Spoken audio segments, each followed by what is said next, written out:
So we're just in the shed, just been doing a little bit of video test running of a couple of locos I'm going to put on eBay, or will have been on eBay by the time you see this, now that you can put a video on. So I thought, while I've got the DC controller, I'm still playing around with these old Amstrad looking things.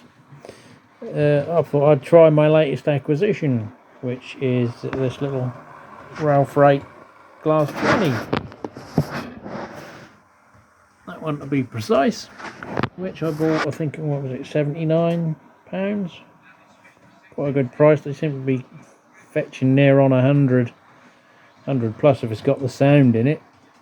This isn't a sound variant, but I don't know whether the guy had sound in it because the fan detail is missing out of it. But I'm not 100% sure that the chap was DCC anyway, but it picks up a hum straight away, even with no power on the track. If I cut it off totally, it stops, but you can get a little bit of hum. So it's even the small amount of current that's sitting on the track is enough to make the motor hum. And I thought, ooh, is it chip fitted? Because the guy said there was no chip in it. So unless it's set to DC, it was quite noisy to start off with. It is. I mean, I've literally only done 4 or 5 circuits. It's still a little bit grindy, but I don't think it's done a lot of work. There's still oil on the undercarriage of the bogie frames, and the wheels were a little bit oily as well. They have left a bit of residue on here. Well, this doesn't need cleaning. It does run a little bit tight in places though. Now I know Dino got a 37 off the guy and he couldn't use it because the wheels were so far out of gauge. He kept derailing. Now I had this in reverse, and the first time it came back over this Hornby point, as soon as it hit that, the bogie came off. But I went around the second time, it made a lot of noise, but cleared it without fault. Third time around, it just completely smooth. If we just try it again. When I haven't got none of the bits on with this, so I'm just running it straight DC. It's not on feedback or inertia. It does. I did see the wheels raise up there, so I'm just wondering if the guy re-gauged them slightly over, if he was using old track or something. But I say, I ain't done a lot of work, but yeah, fairly smooth.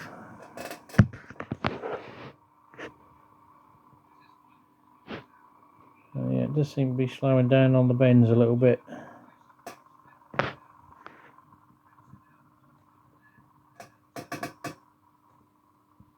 Slowing down there.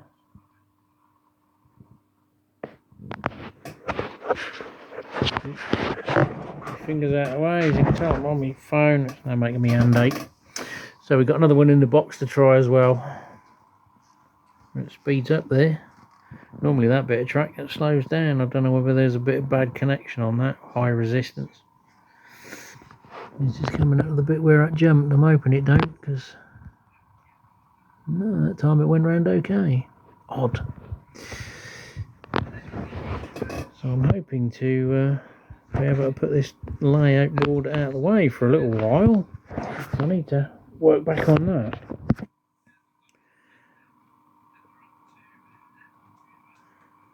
But yeah, we'll give us a few runs and then I'll come back with the other Hornby edition.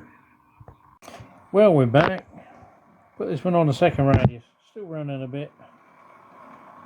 I've been playing with the HST in between, but we have now put the 60 on track, straight out the box on DC. Lovely and smooth. Actually running quieter than the Bachmann.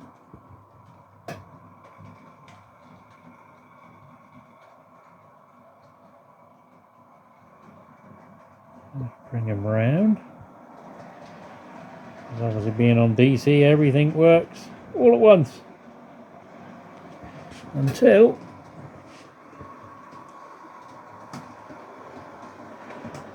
I flick the switch.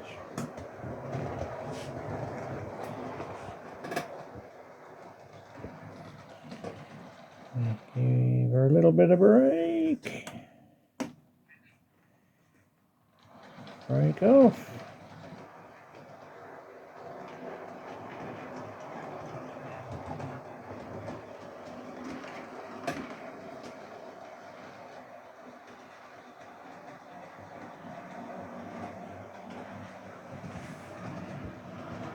Let's keep the fingers crossed.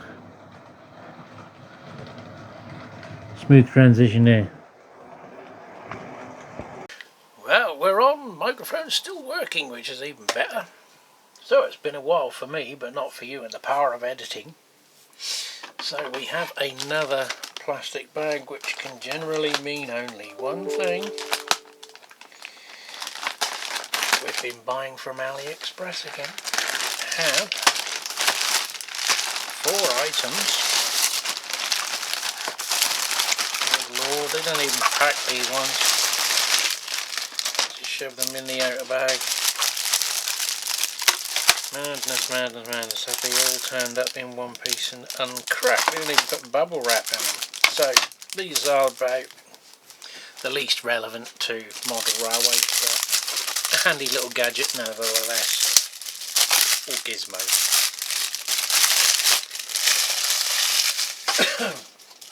So this is, you undo the little screws that hold the legs.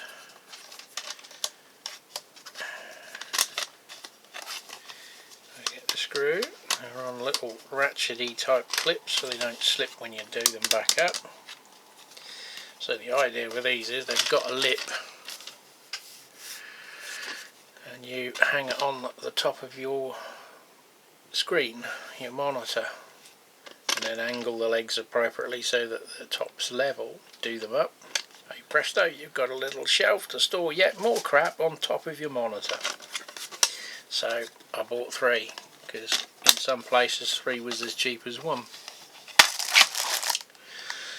So that's the non-relevant railway-ish item. So this one, that's that one. We'll get rid of that email. Let's have a look. What have we got?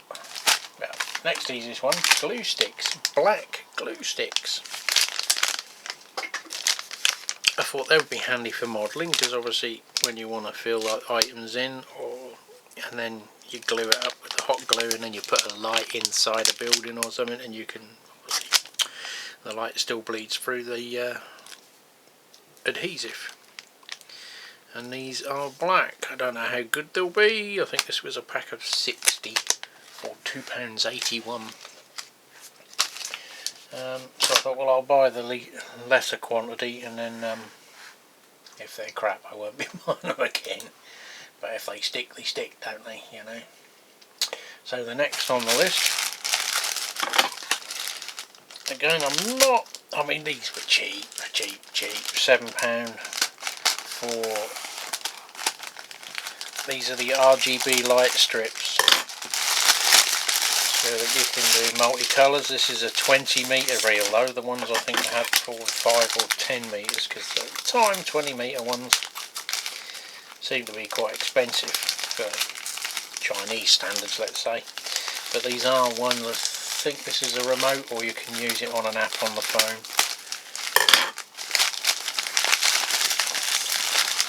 The only thing I have is so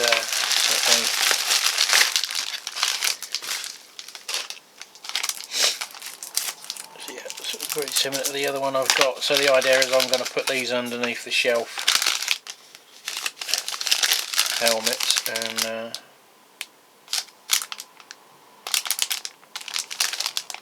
well, they put them in these little bags. Doesn't say how big they are. It was a 20 metre reel, so I presumed it was going to be one continuous. It looks like you've got a 2-way splitter, so that actually would be handy because I can do it in the middle. My only reservation is that the LEDs aren't clustered together. The difference between the cheap ones and the really expensive ones is how many LEDs you get per meter, which gives you a better colour merging when you want to mess around with the colours. So that might be something that gets changed at a later stage, I don't know. Let's see how they perform. But fortunately I do know an LED lighting person, so he might be able to help me and get good stuff at a lesser price, which is always good for me. That will be something we look at when we build the building, and obviously there's the other issue with maybe having RGB lights in the ceiling that I can control for the photographs. It's a bit squished. Now this looks to me a light duty version of the trade one I've got. These are an angle cutter, very similar. My one has interchangeable pieces here, so you can put cutouts for cutting pipes, a straight edge. This one is a little bit different. This uses a lighter sort of Stanley type box cutter blade, where mine's obviously made heavy duty. The advantage with this is obviously it's sharper, thinner, and I thought, well, that would be ideal for cutting plastic. And you just change the little fence to do the angles, which mine doesn't. You have to do that by eye.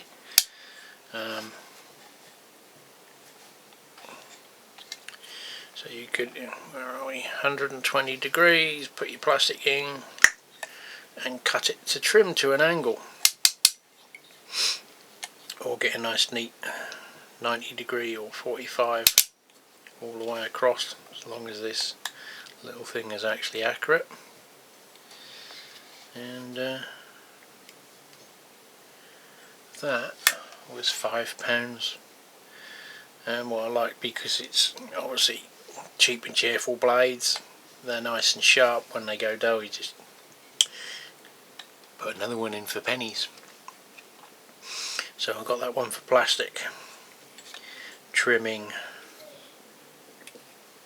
and that is it for today's incoming. I don't think there's anything in the immediate mail system. There will be shortly, I think within the next couple of days. I did have quite an expensive weekend. It was one of those S or bust type auctions. The guy had quite a lot of stuff, and I won quite a lot of it. See you on the next bit. So that little camera I bought, I charged it up on the mains charger until the light stopped flashing, popped it back in the box, sat in the house maybe a day, and it sat out here since yesterday's filming. I went to try it, fire it up, put the Wi-Fi address on here, you know, the transmitter. By the time I'm booting up this app, the battery's expired and the light goes out and you lose connection. So I thought, for first time round, it's just a little glitchy, turn it back on again, still waiting, trying to initialise the Wi-Fi to the camera to the phone, boom, off she goes again. Now some won't work whilst they're charging. As you can see, I've got a little 18650 power bank with the lead going into it, running it. The only problem is obviously the lead sticks out. That can be addressed, because I was thinking of doing something like this, assuming it would do this, so it can run longer on the layout and be powered from an external source that will keep it going for as long as it needs to, because obviously I was aware that a tiny little battery in these things, albeit a crap one, wouldn't last very long if it's got a Wi-Fi transmitter in it. Now we can see, if you look at that camera symbol, there's a signal which is about, it's full power there when it's far away, then it drops down quite a bit. This is a wooden shed, and we're in line of sight. Admittedly, there's all sorts of stainless everywhere, but let's have a look and see what happens. Well, we haven't got full signal there, and then it's dropped.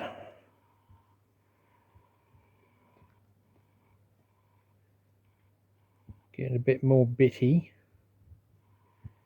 Now obviously we're only transmitting, I'm not recording to a card inside the camera, which may alleviate the jumpiness if I was to, you know, use it on editing and put it in the video. So we're about 15 foot away now.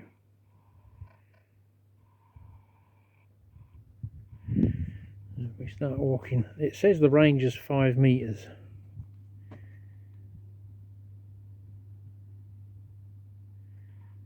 We've still got signal strength, but it is getting very patchy. It did just see if it'll go into a better signal. No. I mean, obviously I'm not going to be that far away, but that could be one end of the shed to the other. That might not be man enough, but then it is a very cheap camera.